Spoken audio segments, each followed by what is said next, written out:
안녕하세요. 고준혜 씨의 TV입니다. 구독과 좋아요 부탁드립니다.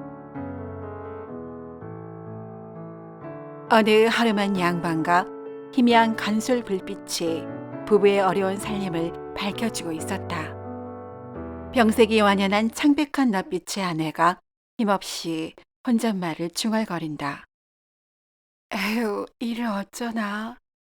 밤낮 글만 읽어도 사는 방도가 해결되면 좋겠는데. 옆에 등을 돌리고 앉아 희미한 불빛에 의지해 책을 읽고 있던 남편 정현은 멈칫하며 벽을 응시한다. 아픈 아내의 말이 가슴에 박혀왔지만 아무 대꾸도 할 수가 없었다. 지금까지 묵묵히 어려운 살림을 꾸려왔던 아내가 이제껏 이런 한탄조의 말을 한 번도 내뱉은 적은 없었다. 그만큼 삶이 고달프고 생계를 꾸리는 일이 막막해진 것이다. 정선비는 지금껏 살림이 어찌 돌아가는지 관심 가져본 적도 없었으며 오로지 책과 씨름하며 공부에만 매달려왔다. 부모님이 살아계실 때만 해도 이 정도는 아니었으나 돌아가시고 나니 특별한 호구지책 없이 아내의 품삯에만 의지하게 되자 가세가 점차 궁색해지더니 급기야는 하루 끼니를 걱정해야 할 지경에 이른 것이다. 그나마 아내는 남편이 공부에 매진하여 과거에 급제해서 출사할 기대감으로 근근히 버텼으나 허망하게도 아무런 소득 없이 세월만 흘렀다. 이리 홀로 동분서주하며 살림을 꾸리다 보니 급기야는 병을 얻어 자리에 눕게 된 것이다. 살림을 꾸리던 아내가 병석에 눕게 되니 병과는 고사하고 하루 끼니가 끊기게 되자 자신의 몸 아픈 것은 둘째요. 남편의 수완 없음에 쌓인 한숨이 절로 흘러나오는 것이다. 날이 밝자 정선비는 어젯밤 가여운 아내의 한숨소리에 가만히 앉아있을 수만은 없었다. 꼬르륵거리는 배를 참아가며 무거운 발걸음으로 친구들을 찾아가려고 길을 나섰다. 정선비는 여러 중마고우들에게 그간 수차례 신세를 져왔으나 누구 하나 싫은 내색 한 번 하지 않고 기꺼이 도움을 주었던 것이다. 정선비는 이런 친구들이 고맙기도 하였지만 친구들의 거절하지 않는 모습을 대할 때마다 미안하기도 하고 매번 친구들에게 손을 벌려야 하는 자신의 작아지는 모습에 하루빨리 과거에 급제하는 길만이 이를 벗어날 수 있는 뚜렷한 대안이라는 생각이 들었다. 하지만 지금은 어찌하겠는가. 사정이 급박하니 어쩔 수 없이 가장 가까이에 사는 친구 이선비를 먼저 찾아갔다. 기대했던 대로 친구 이선비는 정선비의 사정을 먼저 물었고 그의 아내가 병석에 누운 사실을 안타까워하며 엽전 성냥을 내주면서 우선 기갈이나 면하라고 챙겨주었다. 여보게, 내 금명간 여유가 생기면 어찌 더 변통해 볼 터이니 우선 급한 대로 부인께 미음이라도 드시게 하게나. 여보게 친구, 매번 일이 도움을 주니 정말 고맙네. 내 형편이 풀리면 꼭 갚음세. 이렇게 돈을 갚겠다는 말은 하였으나 내심 정선비는 그날이 언제일지 막막하기만 하였던지라. 자신이 허언을 한 것은 아닌지 염치가 없다는 생각도 들고 염려되는 마음 또한 일어났다. 당장 한동안의 끼니는 성냥으로 해결되었으나 병든 아내에게 약 한 첩이라도 되려면 조금 더 돈이 필요했기에 정선비는 또 다른 중마고우 김선비를 찾아갔다. 친구 김선비 역시 정선비를 반가이 맞았다. 참으로 오랜만일세 그려. 요즘 외통 발길이 뜸했었나? 집안에 무슨 병거라도 있는 것인가? 그것이 염치 없지만 오늘도 어려운 소리를 하러 일이 왔다네. 정선미는 이렇게 말한 뒤 한없이 부끄러운 마음에 얼굴이 붉어졌다. 친구 김선비는 정선비의 마음을 익히 아는지라 친구가 무안하지 않도록 부산하게 자리에서 일어났다. 참 마침 잘 되었네. 자네도 식전이지 않는가? 이에서 잠시 기다리게나 안채의 상차림을 하라고 이르고 오겠네. 안채에 상을 차리도록 이르자 김선비 아내가 미심쩍어 반문한다. 친구분이 오셨다는데 주안상을 준비할까요? 아니요. 난 이미 식후이지만 친구가 식전일 듯하니 늦었지만 정심상에 반주를 좀 준비해 주시오. 김선비가 이리 아내와 대화하느라 시간이 조금 지체되었다. 김선비가 방으로 돌아온 후 이런저런 얘기를 나누던 중 마침 상이 들어왔고 반주를 곁들여 함께 음식을 나누며 훈훈한 시간을 이어갔다. 오랜만에 기름진 음식과 향이 좋은 술이 들어갔지만 정선비는 병석에 누운 아내가 아른거려 마음이 마냥 편치는 않았다.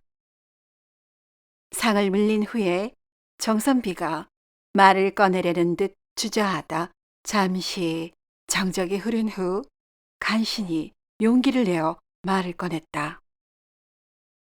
여보게, 이리 환대를 해주니 정말로 고맙네. 실은 오늘도 집에서는 조반을 건너뛰었다네. 저런, 그런 일이 있었던 게로구먼. 참으로 안 되었네.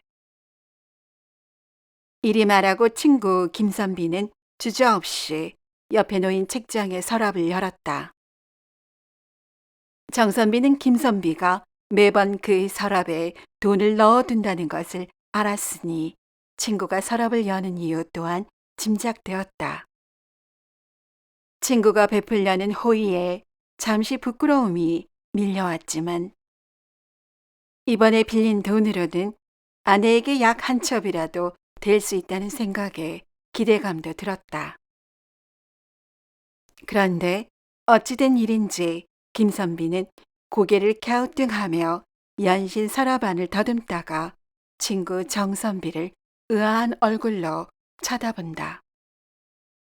여보게, 왜 그러는가? 어허, 그럴 리가 없는데. 오늘 아침에 분명히 이곳에 성냥을 넣어두었는데 귀신이 고칼 노릇이네. 김선비는 기억을 아무리 더듬어 보아도 성냥을 넣어놓은 기억은 있어도 꺼낸 기억은 없으니 별의별 생각이 다 들었다. 그러다가 문득 생각 한편에 자신이 자리를 비웠을 때 평소 허물없이 지내는 친구 정선비가 꺼내간 것은 아닌지 하는 의심이 들었다. 의심이라는 것이 한 번이라도 들기 시작하면 멈추는 법이 잘 없는지라. 여러 생각 끝에 망설이다 주저하며 김선비는 친구 정선비에게 얘기를 꺼냈다. 여보게, 자네 혹시 이에서 돈 성냥을 꺼내지는 않았는가? 난데없는 이 한마디에 정선비는 불쾌함보다는 가슴이 요동치기 시작했다. 공교롭게도 김선비에게 오기 전에 다른 친구 이선비에게 성냥을 빌려온 것이 자신의 소매 속에 있는 데다가 방 안에는 자기밖에 없었으니 성냥을 가져간 사람으로 자신이 지목된 상황에서 설령 변명하더라도 친구가 무안해할 것이고 사이는 멀어질 것이라는 생각에 한동안 말을 하지 못했다. 한참을 침묵한 끝에 정선비는 자신의 옷 소매 속에 손을 집어넣어 성냥을 꺼내 친구에게 내밀었다. 허허, 내가 죽을 때가 되어 환장했나 보이. 그 돈은 내가 꺼낸 것이네. 사람이 굶다 보면 마음이 변하다 보네. 미안하네. 정선비는 이리 말하고 뒤도 안 돌아보고 서둘러 자리를 떴다. 친구가 내려놓은 성냥을 바라보며 김선비는 한동안 할 말을 잃었다. 설마 친구에게 신뢰되는 것은 아닌가 하는 마음도 있었으나 놔두었던 것이 보이지 않으니 답답하고 의심이 드는 마음을 뿌리치지 못하고 허물없는 사이기에 한번 꺼내 물어본 것인데 친구의 손에 그 성냥이 들려 있으니 놀랄 수밖에 없었다. 친구 김선비는 어차피 친구에게 내어줄 생각이라 성냥이 아까운 것은 아니었으나 친구의 행동을 대하고 보니 어안이 벙벙했고 한편으로는 서글픈 마음도 들어 깊은 탄식이 절로 나왔다. 아니, 저리 꼿꼿이 선비의 도리를 지키던 것이 어찌 이 지경이 되었단 말인가.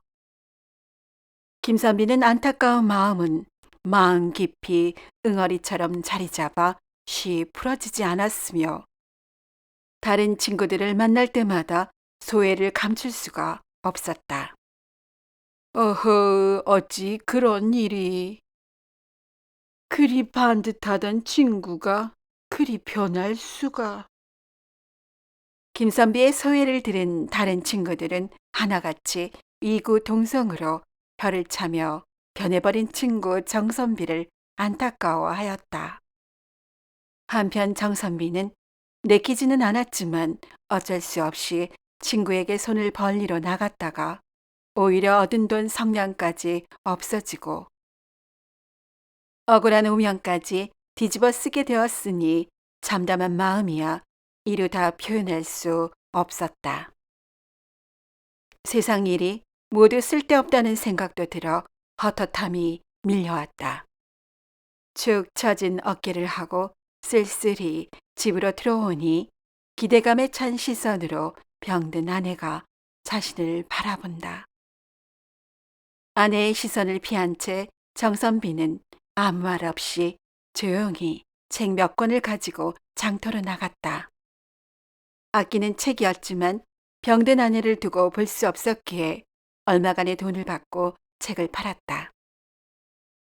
이후로 정선비는 친구 김선비와 다른 친구들이 자신이 선비의 도리를 저버렸다 생각하여 자신을 멀리할 것으로 여겼으며 아내의 병고 안에 전심전력했기에 자연히 오랜 벗들과도 소원해졌다.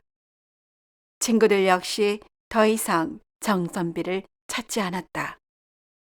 이렇게 중마고우러 지내던 친구들과의 우정은 틈이 벌어진 채 1년이 훌쩍 흘러갔다.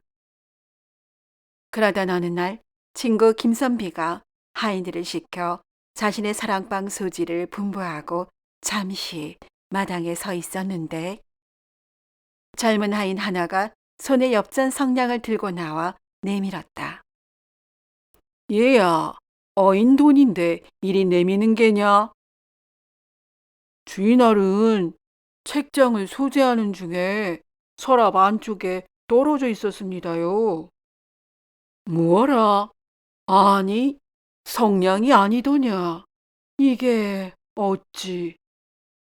김선비는 순간 1년 전 일이 떠올랐다.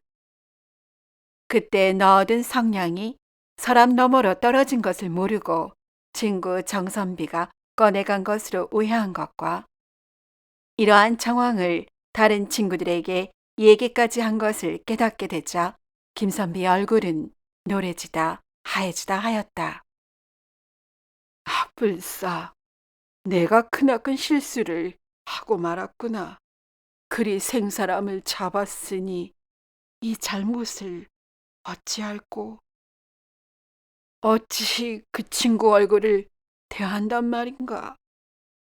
친구 김선비는 당시의 상황을 가만히 짚어보니 그 상황에서도 변명 한마디 안 하고 오히려 성량을 내민 친구 정선비의 의도를 생각하니 한없이 부끄럽기도 하고 미안하기도 하였다. 김선비는 지그시 눈을 감고 당시 친구 정선비의 의도를 가만히 생각했다. 자신이 가져가지도 않은 성냥을 내밀 때 필시 정선비는 친구를 배려하는 마음으로 그리 했을 터인데 자신은 오히려 가벼이 친구를 의심까지 한 데다가 자신의 답답한 마음을 해소하려고 다른 이에게도 알려 친구를 궁지로 몰았으니 더는 자리에 가만히 있을 수 없었다. 김선비는 실로 오랜만에 친구 정선비를 찾아갔다. 정선비는 여전히 책을 읽고 있었으며 살림이 공공한 것은 예나 지금이나 별반 나아지지 않았다. 친구 김선비를 보자 정선비는 주저하는 기색이 없이 오랜만에 본 친구를 반갑게 맞았다. 이 상황에 김선비는 오히려 얼굴이 뜨거워짐을 느꼈으며 친구의 손을 꼭 붙잡고 성량이 나온 정황을 얘기하고 깊이 사과하는 마음을 전했다. 여보게 친구, 그때는 내가 경솔했네 그려. 변명이라도 하지 어찌 그리 하였었나. 부덕한 나를 용서해 주게나. 이 말에 정선비는 그냥 조용히 웃을 뿐이었다. 어허, 그만한 일로 뭐 이리 호들갑인겐가. 모두 지난 일인 것을.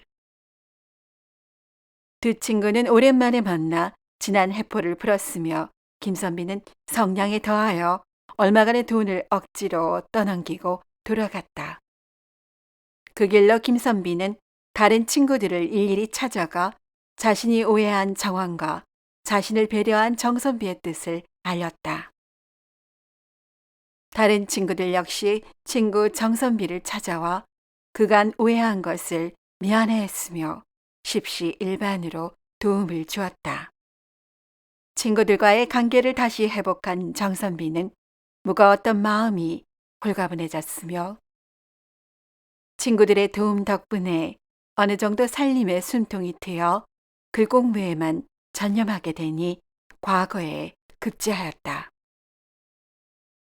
정선비는 출소하여 형편이 나아진 이후에도 친구들의 도움을 잊지 않았으며 이전보다 더 끈끈하게 우정을 이어나갔다고 전해진다.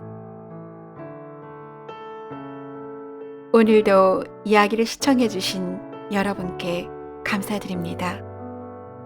재미있는 이야기로 곧 찾아뵙겠습니다.